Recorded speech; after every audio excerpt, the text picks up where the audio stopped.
नमस्कार, good morning, सुप्रभात। मैं हृदय मिश्रा आप सभी का स्वागत करता हूं डिकोड एग्जाम के इस डेली करंट अफेयर्स प्रोग्राम में। कैसे हैं आप सभी लोग? आई होप आप सभी लोग अच्छे होंगे, अपनी पढ़ाई को बहुत ही बेहतर ढंग से कर रहे होंगे। देखिए आज है 14/5 यानी कि आज की कुछ महत्वपूर्ण करंट अफेयर्स पर हम लोग चर्चा करें, लेकिन उसके पहले आपके लिए एक सूचना है कि डिकोड एग्जाम पर डेली आंसर राइटिंग प्रोग्राम चल रहा है। यानी कि अगर आपका लक्ष्य यूपीपीसीएस 2024 का होगा, यानी कि मेंस अगर आप लिखने वाले होंगे, अगर आप प्री में कट ऑफ में आ रहे होंगे या फिर रिजल्ट आने वाला होगा, क्लियर हो जाएगा, या आपका लक्ष्य 2025 का होगा, तो आप उसके लिए आंसर राइटिंग प्रोग्राम से हमारे जुड़ सकते हैं।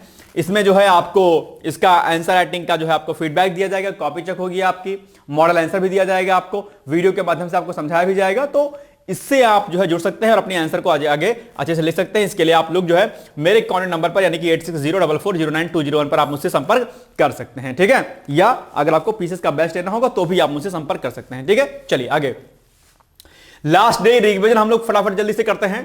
तो 11 फरवरी को प्रधानमंत्री मोदी फ्रांस में एआई एक्शन समिट में उन्होंने पार्टिसिपेट किया और उस पर जो है अपना संबोधन व्यक्त किया। इसके अलावा 11 फरवरी को प्रसिद्ध यूनानी चिकित्सक, शिक्षक और स्वतंत्रता सेनानी हकीम अजमल खान की जयंती के उपलक्ष्य में क्या मनाया जाता है? यूनानी दिवस मनाया जाता है भाई साहब, यह भी याद रखिएगा। इसके अलावा प्रधानमंत्री नरेंद्र मोदी 17 फरवरी को कश्मीर घाटी के लिए वंदे भारत ट्रेन का उन्होंने उद्घाटन किया है। और आप जानते होंगे कि कश्मीर के लिए सरकार व्यापक स्तर पर जो है प्रमुख योजनाओं को लॉन्च कर रही है।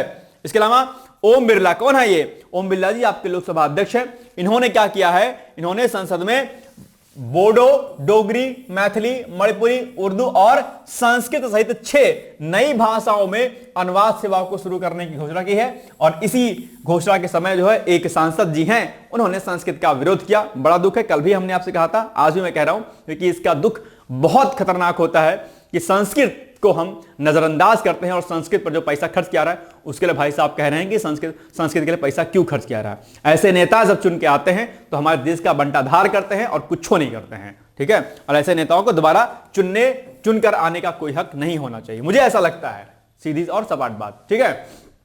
जो भारतीय शिक्षा और परंपराओं का ख्याल न रखे, जो हमारी संस्कृति का ख्याल न रखे, फिर वो नेता कैसा है ना। खैर आगे, हाल ही में उच्चतम न्यायालय के द्वारा यह प्रश्न किया गया है कि क्या राज्यपाल किसी विधेयक को सहमति ना देने के बाद भी उसे अनुच्छेद 200 के तहत राष्ट्रपति के लिए आरक्षित कर सकता है या नहीं। तो अनुच्छेद 200 चर्चाओं में था और कल हमने आपसे अनुच्छेद 200 के बारे में बताया भी था। और राज्यपाल के अधिकार हैं किसी विधेयक को अपने पास जो है उस पर सहमति देना, नहीं देना या फिर राष्ट्रपति के लिए आरक्षित कर देना, ठीक है। चलिए, हमने कहा था कल आपसे कि गवर्नर के बारे में अच्छे से पढ़ लीजिएगा। अब आपने कल पढ़ा कि नहीं पढ़ा मुझे नहीं पता, पढ़ लिया होगा तो अच्छी बात है।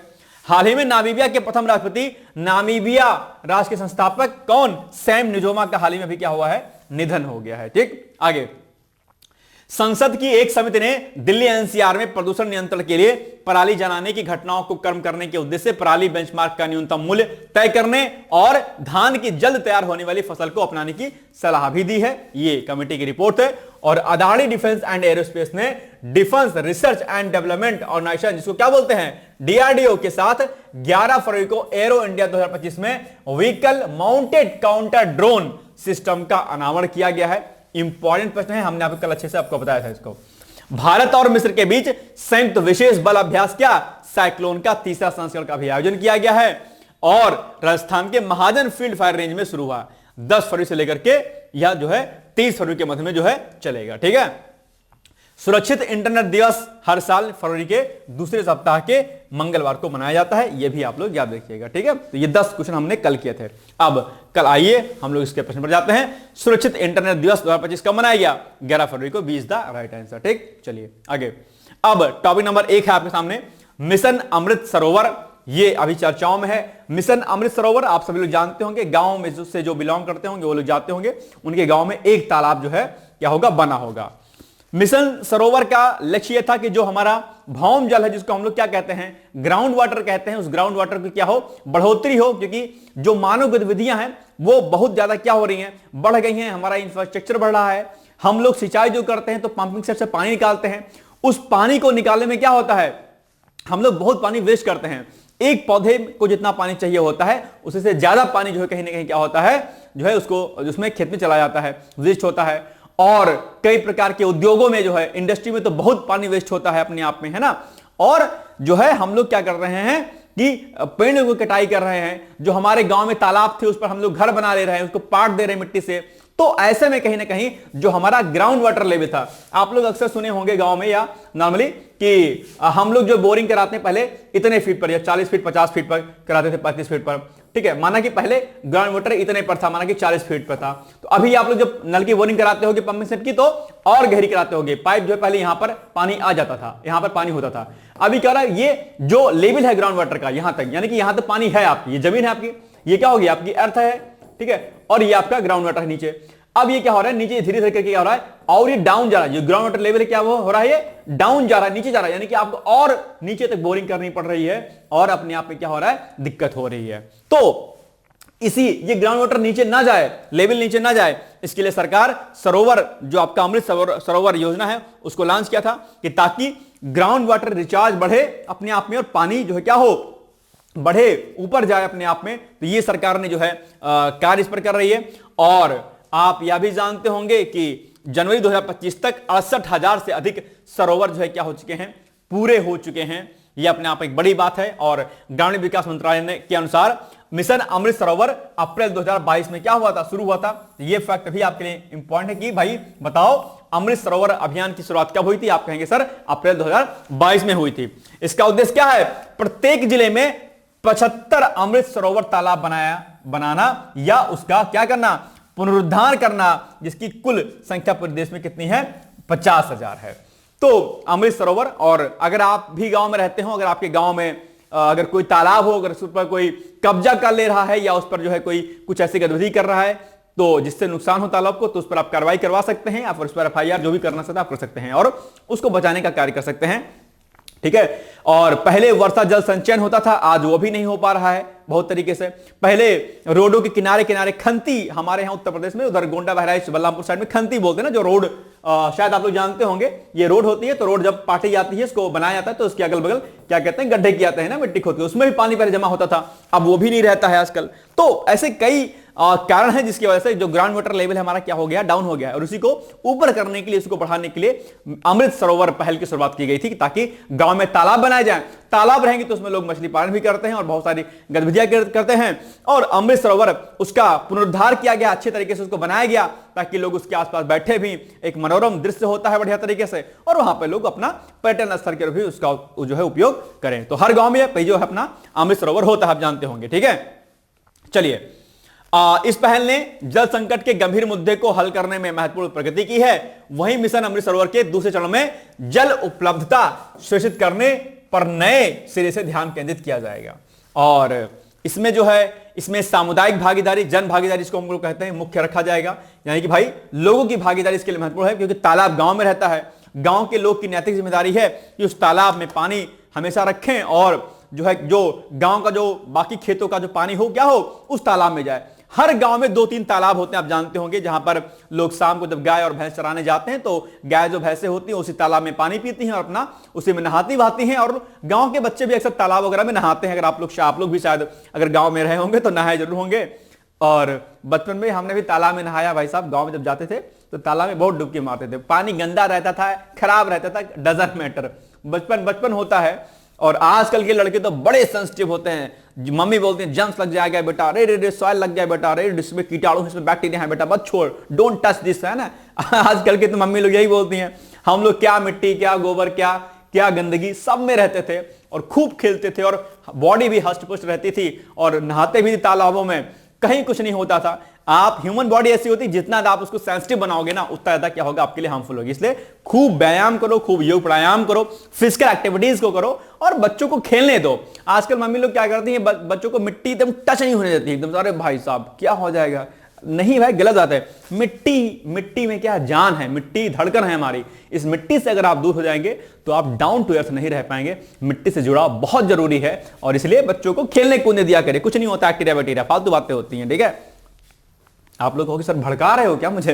नहीं नहीं भाई, भड़का नहीं रहे हैं, बच्चों को खेलने का मौका देना चाहिए। इंडोर, बचपन में इंडोर गेम से ज्यादा आउटडोर गेम की आवश्यकता होती है।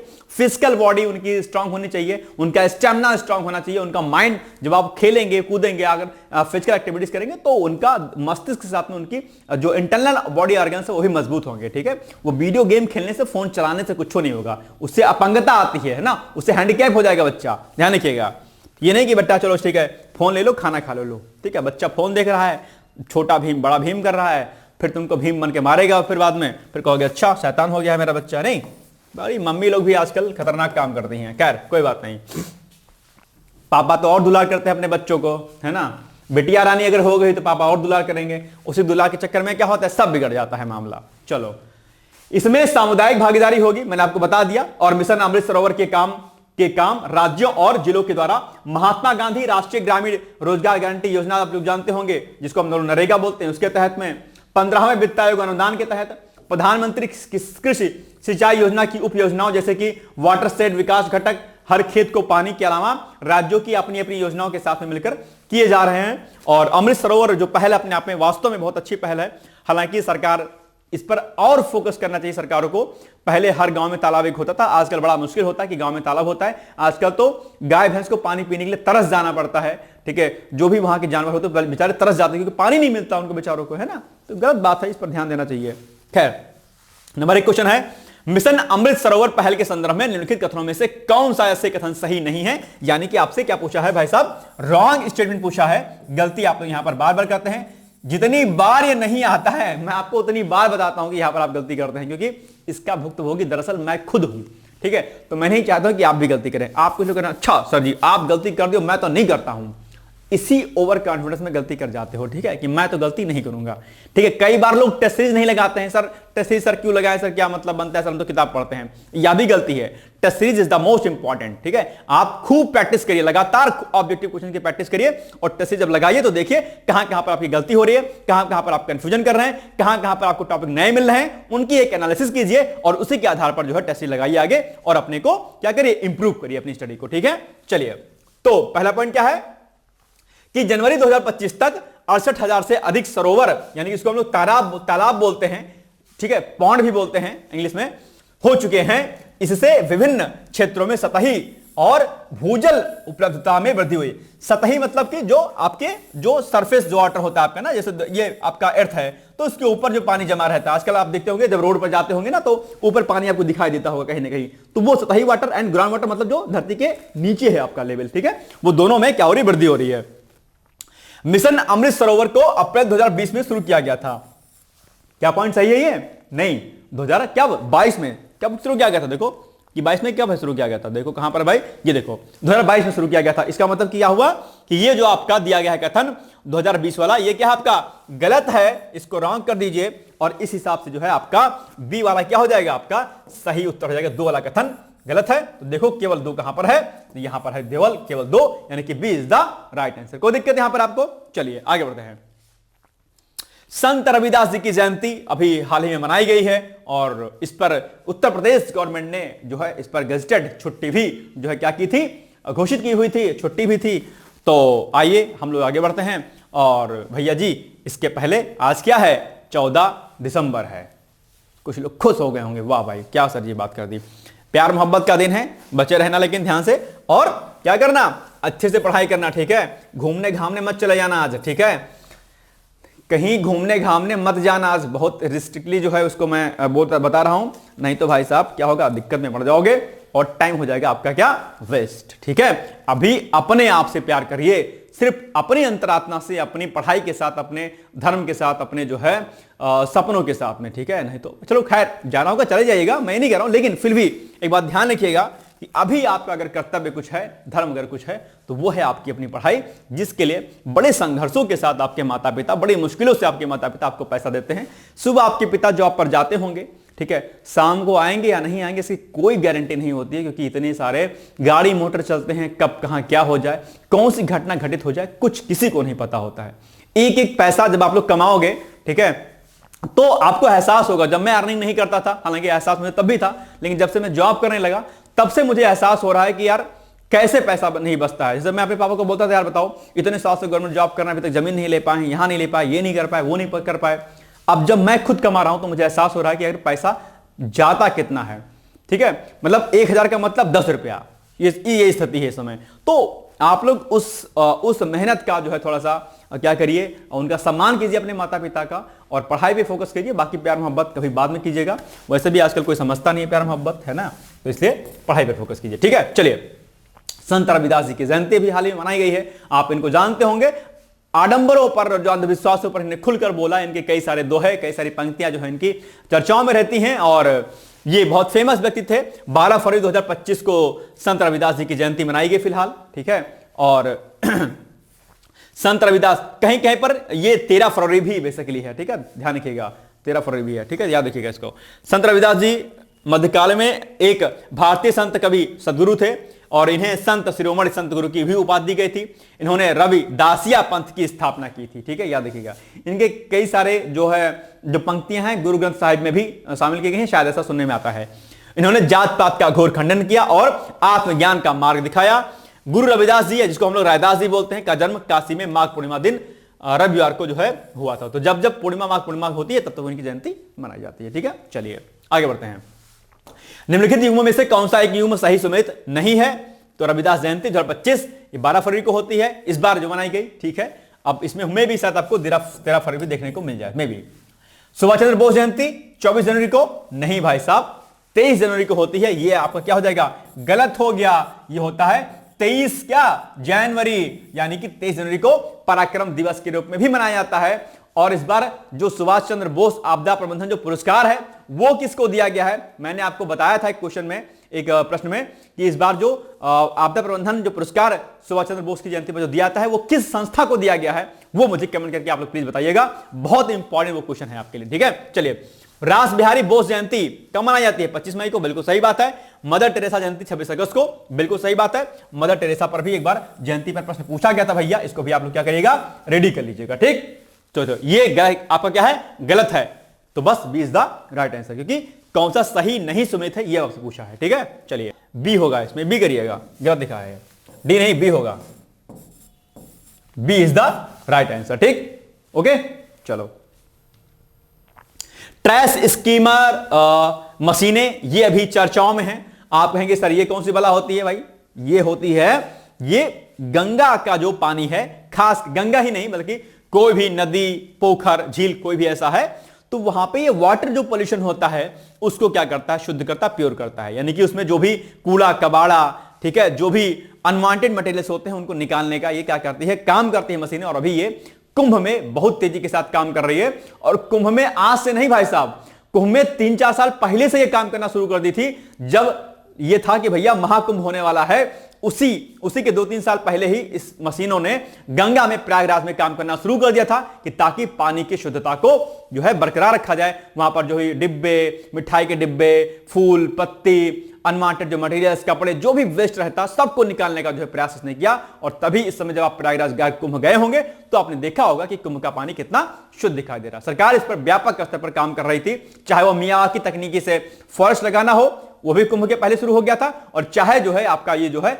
बेसिकली क्या है, ये आपका जो पानी शुद्ध करने वाली बात हो, महाकुंभ पे तैयारी बहुत पहले से शुरू हो गई थी, ठीक है। ये सरकार का एक बड़ा प्रोजेक्ट भी था अपने आप में, और जिसका सफलता आप लोग देख पा रहे होंगे, घटना घटित हो गई, वो दुखनीय दुख वाली थी, लेकिन उसके बाद भी कुंभ की सफलता अतुलनीय रही अपने आप में। चलिए खैर, तो गंगा को साफ करने के लिए ट्रैश स्कीमर मशीनें लगाई गई हैं, जो प्रतिदिन 10 से 15 टन कूड़ा गंगा और यमुना की नदियों से निकालती हैं। सोचिए इतना बड़ा जो है काम कर रही है। इसके अलावा क्या है ट्रैश स्कीमर मशीनें? तो पानी की सतह से तैरते हुए कचरे को इकट्ठा करने के लिए ट्रैश स्कीमर जो है मशीनों का उपयोग किया जाता है। इस मशीन का उपयोग नदियों, बंदरगाहों और समुद्रों को साफ करने के लिए किया जाता है, ताकि जल प्योर रहे। यह प्लास्टिक बोतलें हो गई, आपकी कचरा हो गया, कोई कपड़े हो गए, धातु की वस्तु है, मृत जानवर और पक्षी आदि एकत्रित करता है। यानी कि जो भी कूड़ा आपके जो है वाटर बॉडी में रहता है, नदियों में रहता है, समुद्र में रहता है, उसको सबको क्या करती है, हटाती रहती है। यह जलीय खरपतवार, जिसको हम लोग जलकुंभी बोलते हैं, उसको भी हटाता है। और काम कैसे करता है? तो इसमें क्या होता है, मशीनों में दोनों तरफ गेट होते हैं, दोनों तरफ उनके अंदर कन्वेयर बेल्ट होते हैं। यह गेट कचरे को फंसाने के लिए हाइड्रोलिक जो रूप से बंद होते हैं। एक बार एकत्र होने के बाद कचरे को कन्वेयर बेल्ट पर स्थानांतरित कर दिया जाता है। वहां से यह अनलोडिंग कन्वेयर बेल्ट में चला जाता है, यहां जहां इसका निपटान किया जाता है। मतलब कि ओवरऑल एक तरफ कूड़ा जाता है, फिर बाद में उसको हटाया जाता है, और इसमें जो कूड़े होते हैं उन कूड़ों को अलग अलग प्रकार से उसको ट्रीट किया जाता है। यानी कि जो प्लास्टिक होते हैं कूड़े, उनको रिसाइकलिंग के लिए डाला जाता है। जिन चीजों से खाद वगैरह बनाई जा सकती है उनको खाद में कन्वर्ट कर दिया जाता है। तो कूड़े का इस्तेमाल ऐसा नहीं कि कहीं उसको डंप कर दिया जाता, नहीं, कूड़ा जो निकलता है उस कूड़े को हम कहां कहां पर उसका इस्तेमाल कर सकते हैं, इसके लिए अलग से प्लांट लगाए जाते हैं, और वहां पर उसको जो है क्या कहते हैं, उस पर काम किया था व्यापक स्तर पर। तो ये बड़ी अच्छी बात है कि ऐसा नहीं कि गंगा से कूड़ा निकाला और कहीं पर जाकर डंप कर दिया, नहीं, उसमें से जो जो चीजें रिसाइकलिंग की जा सकती हैं, जिनका हम उपयोग कर सकते हैं, उनको हम लोग उपयोग में लाने का प्रयास करते हैं। ये एक बड़ी अच्छी बात है अपने आप में, और यही होना भी चाहिए। चलिए, तो हाल ही में चर्चा में रही ट्रैश स्कीमर मशीन क्या है? वायु प्रदूषण को दूर करने हेतु मशीन है? नहीं भाई साहब, बिल्कुल नहीं है। दूसरा, पानी की सतह से तैरते हुए कचरे को इकट्ठा करने के लिए ट्रैश स्कीमर का उपयोग किया जाता है। बिल्कुल सही बात है, सतह जो भी होती है पानी की, उससे इसको हटाया जाता है प्रदूषण को। ध्वनि प्रदूषण को कम करने हेतु? बिल्कुल नहीं। और मिट्टी की गुणवत्ता को सुधार करने के लिए? बिल्कुल नहीं। तो दोनों नहीं सही है, मतलब ये वाला सही है। चलिए आगे बढ़ते हैं। वर्ल्ड गवर्नमेंट समिट, ये अभी चली है समिट 12 से 14 फरवरी 2025 के मध्य में, यानी कि आज तक जो है चली है, मध्य में आयोजित हुआ। और थीम जो इसकी है, ये वर्ल्ड गवर्नमेंट समिट की थीम है आपका शेपिंग फ्यूचर गवर्नमेंट्स, ये इसकी थीम है, इसको याद रखिएगा। और केंद्रीय पर्यावरण, वन और जलवायु परिवर्तन मंत्री कौन है आपके? भूपेंद्र यादव ने दुबई में, कहां पर? दुबई में विश्व सरकार शिखर सम्मेलन यानी कि वर्ल्ड गवर्नमेंट समिट 2025 में जो है क्या किया, इसको जो है इसमें भाग लिया। और XSDG 2045 मंत्रिस्तरीय गोलमेज सम्मेलन है ये अपने आप में, ठीक है। इसमें वैश्विक स्तर के नेता, वैश्विक स्तर के विद्वान यानी कि साइंटिस्ट, अपने अपने क्षेत्र के पुरोधा इस समिट में जो है क्या हुए हैं, शामिल हुए हैं, ठीक है। थीम क्या है? शेपिंग फ्यूचर गवर्नमेंट्स, ठीक है, यानी कि वर्ल्ड गवर्नमेंट समिट है अपने आप में, ठीक है। ये तो वर्ल्ड गवर्नमेंट समिट 2025 का आयोजन किया गया, कब किया गया? तो ये 12 से लेकर के कब? 14 फरवरी, 12 से 14 फरवरी, अच्छा 2 बार हो गया ये, ठीक है, ये हो गया है 2 बार, इसको आप 16 कर लीजिएगा, 16, ठीक है। तो 12 से लेकर के 14 फरवरी के मध्य में जो है, यानी कि ए इज द राइट आंसर, ठीक है। चलिए, सामाजिक विकास आयोग, ये अभी चर्चाओं में है, और इसका 63वां यानी कि 63 जो सत्र है, सेशन है, वो अभी शुरू हुआ, यानी कि चला। और यह भी चला कब से लेकर 10 से लेकर 14 फरवरी 2025 तक अमेरिका के न्यूयॉर्क में आयोजित किया गया, ठीक है, अमेरिका के न्यूयॉर्क में आयोजित किया जा रहा, ठीक है। इसमें सामाजिक विकास आयोग के 63वें सत्र में सहभागिता की, यानी कि भारत ने 10 से 14 फरवरी 2025 तक अमेरिका के न्यूयॉर्क में आयोजित किए जा रहे सामाजिक विकास आयोग के 63वें सत्र में सहभागिता की है। इस कार्यक्रम में महिला एवं बाल विकास राज्य मंत्री कौन है आपकी? सावित्री ठाकुर ने पार्टिसिपेट किया है। और इस सत्र में फ्रांस, तुर्की, सऊदी अरब, स्वीडन आदि जैसे 16 देशों के मंत्रियों ने जो है इसमें पार्टिसिपेट किया है, और लगभग 49 देश के जो मंत्री वगैरह हैं इसमें इस सामाजिक विकास यानी कि सोशल डेवलपमेंट जो आपकी बैठक हुई है उसमें पार्टिसिपेट कर रहे हैं, ताकि किस प्रकार से हम सोशल वेलफेयर कर सकते हैं, किस प्रकार से हम सामाजिक विकास को आगे बढ़ा सकते हैं, किस प्रकार से सोशल एम्पावरमेंट, विमेन एम्पावरमेंट और जितने भी प्रकार के एम्पावरमेंट होते हैं उनको हम आगे कर सकते हैं, ठीक है। तो एक बड़ा समिट था, यह भी आयोजित किया गया है। 1995 के कोपेनहेगन सामाजिक विकास शिखर सम्मेलन के बाद से भारत ने गरीबी, कुपोषण और सार्वभौमिक स्वास्थ्य सेवा से जुड़े समाधानों के मामले में महत्वपूर्ण प्रगति की है। साथ ही सतत विकास के लिए डिजिटल सार्वजनिक बुनियादी ढांचे में भी अग्रणी भूमिका निभाई है, ताकि भैया हम किस तरीके से सामाजिक विकास कर सकें, सोशल जो है वेलफेयर कर सके, सोशल डेवलपमेंट कर सके। देश की आजादी के बाद जो है देश की स्थिति सही नहीं थी, और उस स्थिति को सही करने के लिए कई प्रकार की सामाजिक, आर्थिक, राजनीतिक जो है योजनाएं चलाई गई, और समाज के उस अंतिम पायदान पर बैठे व्यक्ति के लिए कई प्रकार की विभिन्न योजनाएं चलाई गई, और उन योजनाओं के माध्यम से अलग अलग प्रकार के लोगों को, चाहे वो बुजुर्ग हो, महिला हो, बच्चे हो, युवा हो, कोई भी हो, दिव्यांग हो, उन सभी के लिए अलग अलग प्रकार की योजनाएं चलाई गई ताकि उनका सामाजिक पुनरुत्थान हो सके, ताकि उनका सोशल जो है क्या हो सके डेवलपमेंट हो सके। ठीक है, सबका साथ सबका विकास नारा सरकार का वर्तमान में है, तो इसी के तत्वाधान में चीजें पहले भी की गई थी। पहले नारा कुछ और था, अब का नारा कुछ और है, लेकिन काम वही था, सामाजिक पुनरुत्थान करना, यानी कि सोशल वेलफेयर के माध्यम से सोसाइटी को आगे ले जाना, देश को आगे ले जाना। ठीक है, चलिए इन्हीं सारे मुद्दों पर यह सबमिट थी कि किस प्रकार से हम लोग देश में काम कर सकते हैं। आपके सामने प्रश्न है अब कि हाल ही में अमेरिका के न्यूयॉर्क में आयोजित किए जा रहे सामाजिक विकास आयोग के 63वें सत्र के संदर्भ में निम्नलिखित में से कौन सा कथन सही है? नंबर 1, यह सत्र 10 से लेकर के 14 फरवरी 2025 के मध्य में आयोजित किया गया। बिल्कुल सही बात है। इस कार्यक्रम में महिला एवं बाल विकास राज्य मंत्री सावित्री ठाकुर ने जो है क्या किया? भागीदारी का नेतृत्व किया। तो बिल्कुल सही बात है, सावित्री ठाकुर ने ही इसमें जो है क्या किया? पार्टिसिपेट किया। तो दूसरा वाला कथन भी क्या है? सही है। इस हिसाब से सी इज द राइट आंसर, यानी कि 1 और 2 दोनों कथन क्या हो जाएंगे? आपके सही हो जाएंगे। ठीक है, चलिए आगे बढ़ते हैं हम लोग। सृजनम, ये अभी चर्चाओं में है भाई साहब। आप कहेंगे सृजनम क्या है? तो सृजनम का भी जो उद्घाटन किया गया है, जो आपके कौन है मंत्री हैं? केंद्रीय मंत्री डॉक्टर जितेंद्र सिंह ने किया है। लेकिन है क्या चीज? तो हाल ही में नई दिल्ली में। ठीक है, क्या है ये? भारत के पहले स्वदेशी स्वचालित जैव चिकित्सा अपशिष्ट, यानी कि जो आपका जो मेडिकल वेस्ट होता है, बायोमेडिकल वेस्ट ट्रीटमेंट रिग का शुभारंभ किया गया है। आप बायो वेस्ट में आप जानते होंगे, अस्पताल में विभिन्न प्रकार के सिरिंज, कपड़े, अलग अलग प्रकार के मेडिसिन और बहुत प्रकार के अपशिष्ट जिसको हम लोग बायो वेस्ट बोलते हैं, वो हॉस्पिटल से निकलते हैं और उनको ट्रीट करने के लिए जो है एक प्रकार का एक प्लांट लगाया गया है। वो स्वदेशी है और भारत में पहली बार लगाया गया है, जिसका उद्घाटन दरअसल डॉक्टर जितेंद्र सिंह ने किया है। ये बात आप लोग क्या करिएगा, इसको ध्यान दीजिएगा। ठीक है, इसका नाम क्या है? सृजनम रखा गया, यानी कि जो ये बायो वेस्ट को जो ट्रीट करेगा, अपशिष्ट को, बायो वेस्ट को, इसका नाम सृजनम रखा गया है। सृजनम यानी कि सृजन कर रहा है अपने आप में। ठीक है, इसे राष्ट्रीय अंतः विषय विज्ञान और प्रौद्योगिकी संस्थान CSIR NIST तिरुवनंतपुरम ने क्या किया है? विकसित किया है। आपके एग्जाम में प्रश्न पूछ लेगा कि बताओ सृजनम को किसने विकसित किया है? आप इसका नाम तुरंत जो है ले लेंगे। ठीक है, और जैव चिकित्सा अपशिष्ट यानी कि जिसको हम लोग बायो वेस्ट बोलते हैं, वह कचरा है जो मानव या पशुओं के इलाज के दौरान बनता है या ठोस और तरल दोनों रूपों में हो सकता है। ठीक है, बायो वेस्ट बोलते हैं।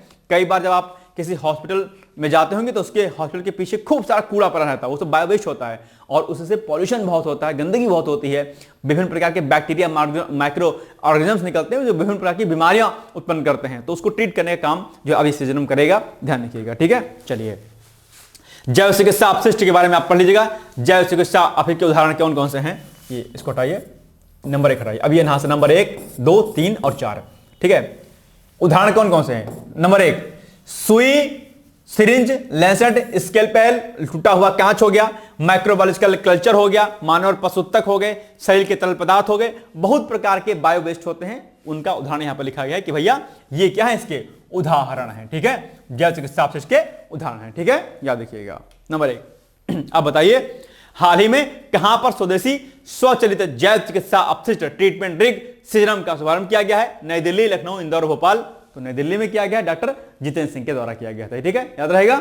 चलिए जाम्बिया, ये अभी चर्चाओं में रहा है और भारत और जाम्बिया के जो रक्षा मंत्री हैं उनके बीच में अभी हाल ही में बैठक हुई है, कई सारे मुद्दों पर बातचीत हुई है, तो इसीलिए जाम्बिया चर्चाओं में है। और अगर जाम्बिया चर्चाओं में है तो आपको जाम्बिया के बारे में जानना क्या है? आवश्यक है। मैंने कई बार कहा है कि जब भी कोई देश चर्चाओं में रहे, चाहे वहां पर कोई मंत्री स्तरीय बैठक हो, चाहे वहां पर भूकंप, सुनामी आए, चाहे वहां पर कोई बड़ी आपदा आए, चाहे वहां पर कोई बड़ी गतिविधि हो, वह देश अगर चर्चाओं में है तो उस देश के बारे में आपको जानकारी होनी चाहिए। उसी कंटेक्स्ट में आइए हम इसको देखते हैं। तो जाम्बिया दक्षिणी अफ्रीका में स्थित एक स्थल रुद्ध क्या है? देश है और राजधानी इसकी अगर हम बात करते हैं तो क्या है? ये लुसाका है। करेंसी यहाँ की जाम्बिया क्वाचा है और इसकी सीमा उत्तर में कांगो लोकतांत्रिक गणराज्य से लगती है। ये आपका सुंदर सा जाम्बिया है। उत्तर में क्या है? कांगो जो है क्या है? कांगो लोकतांत्रिक गणराज्य यानी कि democratic Republic of the Congo है। ये देखिए, ये आपका बिल्कुल है, उत्तर में है ये। ठीक है, उत्तर पूर्व में जिम्बाब्वे और बोत्सवाना। उत्तर पूर्व में जिम्बाब्वे है। ठीक है, जिम्बाब्वे और बोत्सवाना है, बिल्कुल सही बात है। दक्षिण में नामीबिया है भैया, दक्षिण में नामीबिया है, ये देखो दक्षिण में इसके नामीबिया हो गया, ठीक है। और पश्चिम में अंगोला है, तो पश्चिम में कहां पर है, ये देखिए अंगोला हो गया। ये देखिए आप चाहें तो इसको जूम करके भैया देख सकते हैं, कोई दिक्कत नहीं है, ठीक है। ये देखो आपका, ठीक है, ये सब दिख रहा है आपके, जाम्बिया हो गया, इधर जिम्बाब्वे बोत्सवाना हो गया आपका, इधर आपका नामीबिया हो गया, इधर आपका अंगोला हो गया, ठीक है, दिख रहा है सब, ये देखो, ठीक है। चलिए आगे बढ़ते हैं हम लोग। प्रमुख नदी की अगर हम बात करते हैं जाम्बिया की, तो प्रमुख नदी है यहां पे कौन सी है, जाम्बेजी नदी है, और काफू नदी यहां की प्रमुख दो नदियों के रूप में जानी जाती हैं। याद रखिएगा, आपके एग्जाम पूछ सकता है कि बताओ काफू नदी कहां पर बहती है, आप कहेंगे सर जाम्बिया में, ठीक। और यहां की सबसे ऊंची चोटी है माफिंगा सेंट्रल है, तो आपके एग्जाम में ऊंची चोटी के बारे में भी प्रश्न पूछ सकता है, तो आप कहेंगे कि सर जाम्बिया की सबसे ऊंची चोटी कौन सी है, माफिंगा सेंट्रल। क्या, माफिंगा, माफिया से याद रखिएगा, माफिंगा सेंट्रल मतलब सेंट्रल पॉइंट, बीच का पॉइंट, ठीक है, याद रखिएगा इसको। कहां का, जाम्बिया का है।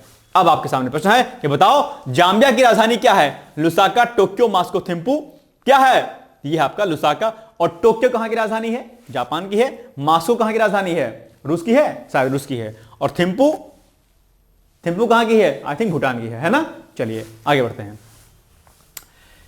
तो भारत के प्रधानमंत्री की फ्रांस यात्रा जो भी हाल ही में हुई है, हालांकि इस पर हमने कई सारे प्रश्न आपको बताए हैं।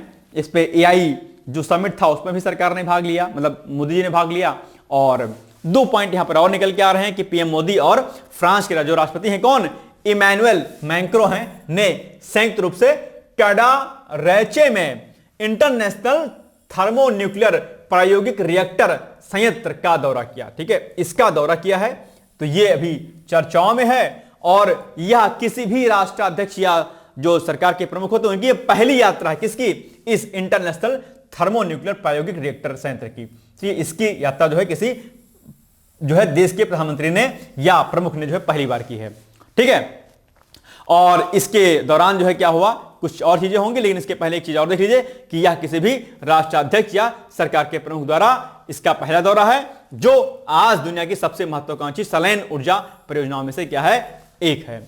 इस दौरान दोनों नेताओं ने ITER यानी कि इंटरनेशनल थर्मोन्यूक्लियर प्रायोगिक रिएक्टर संयंत्र की प्रगति की सराहना की, जिसमें दुनिया के सबसे बड़े टोकामाक की असेंबली भी शामिल है, जहां प्लाज्मा को बना करके नियंत्रित करके और अंततः जलाकर 500 मेगावाट संलयन ऊर्जा का उत्पादन किया जाएगा। संलयन ऊर्जा, पता है संलयन ऊर्जा क्या होती है, जरा मुझे बताओ संलयन ऊर्जा क्या होती है।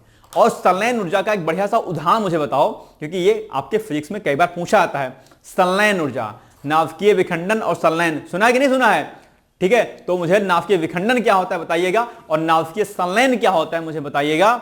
और सूर्य की जो ऊर्जा होती है, सन एनर्जी होती है, वो नाभिकीय विखंडन पर आधारित है या नाभिकीय संलयन पर आधारित है। यह प्रश्न आपके एग्जाम में अक्सर पूछा जाता है। मैं उम्मीद करता हूं कि आप इसका उत्तर मुझे जरूर देंगे कि जो सूर्य ऊर्जा है, सूर्य है, वो नाभिकीय जो है संलयन पर है या नाभिकीय विखंडन पर है, ठीक है। चलिए, तो ये कुछ चीजें हो गई। इसके अलावा पीएम मोदी और राष्ट्रपति मैक्रों ने मार्सिले में एक फ्रांसीसी शिपिंग और लॉजिस्टिक्स कंपनी CMA-CGM के नियंत्रण कक्ष का भी दौरा किया।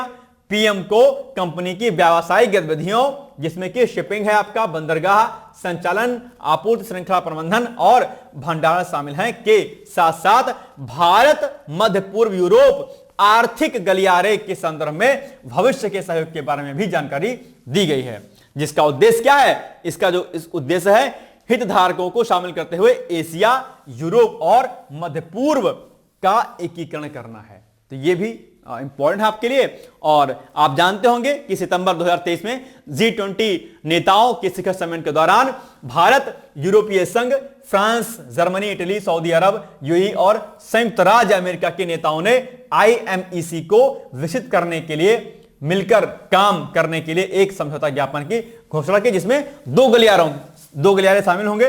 पूर्वी गलियारा जो होगा भारत को खाड़ी से जोड़ेगा और उत्तरी गलियारा जो होगा वो खाड़ी को यूरोप से जोड़ेगा, ठीक। तो ये आपके पॉइंट थे जो आपको जानने जरूरी थे।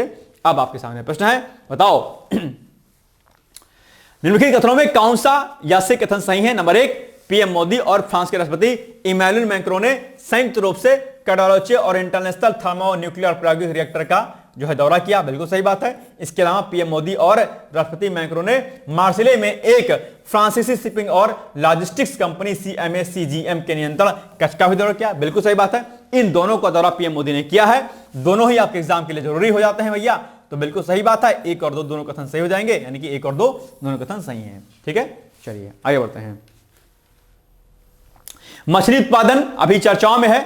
भारत दुनिया का दूसरा सबसे बड़ा जो है मछली उत्पादक देश बन गया और इसके लिए ब्लू क्रांति चलाई जाती है, आप जानते होंगे इसको भी अच्छे तरीके से। और वर्ष 2023-24 में भारत में मछली उत्पादन 184 यानी कि 184 लाख टन से अधिक हो गया है। भारत के प्रमुख मछली उत्पादक देशों अगर राज्यों की बात करते हैं तो आपका आंध्र प्रदेश हो गया, पश्चिम बंगाल हो गया, कर्नाटक हो गया, ये सब आते हैं।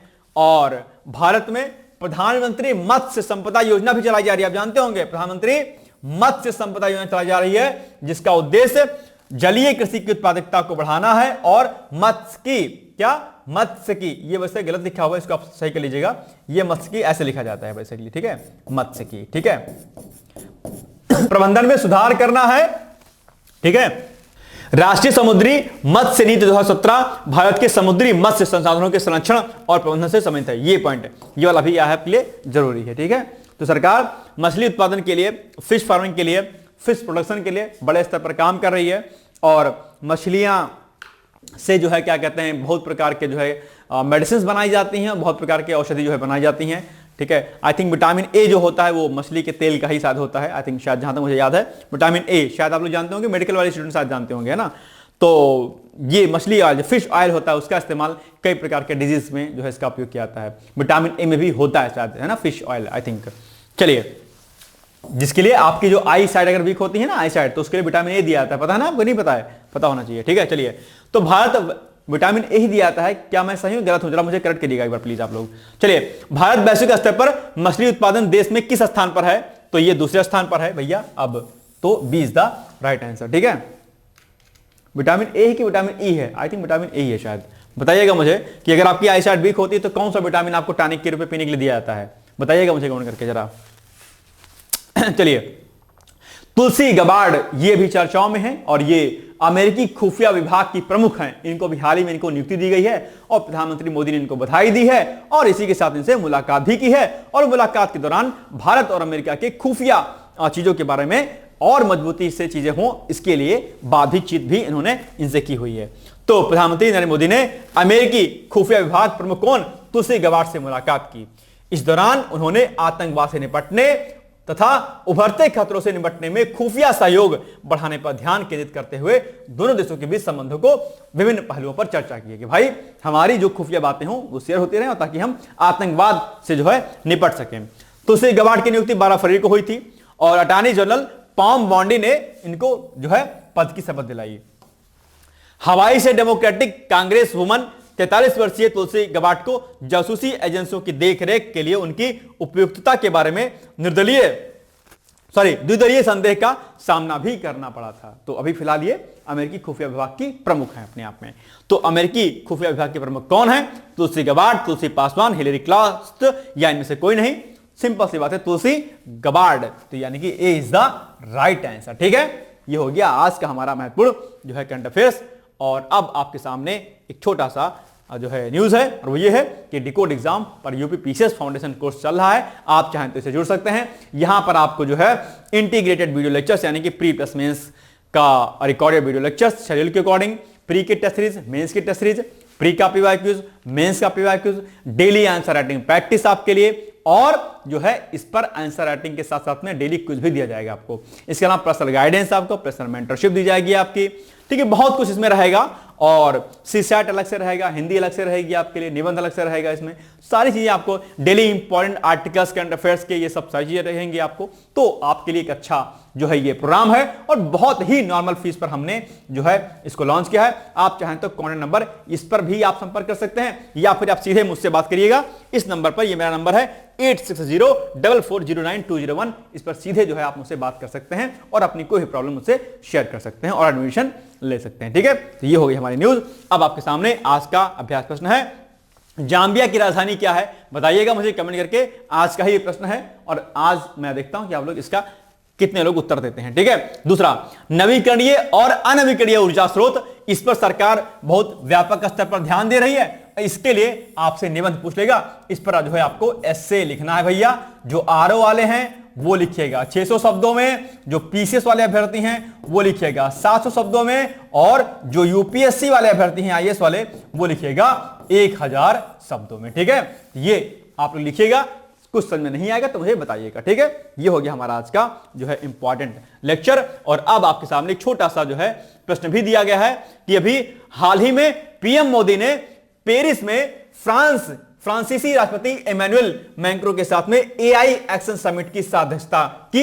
इस समिट के प्रमुख बिंदुओं पर चर्चा कीजिए।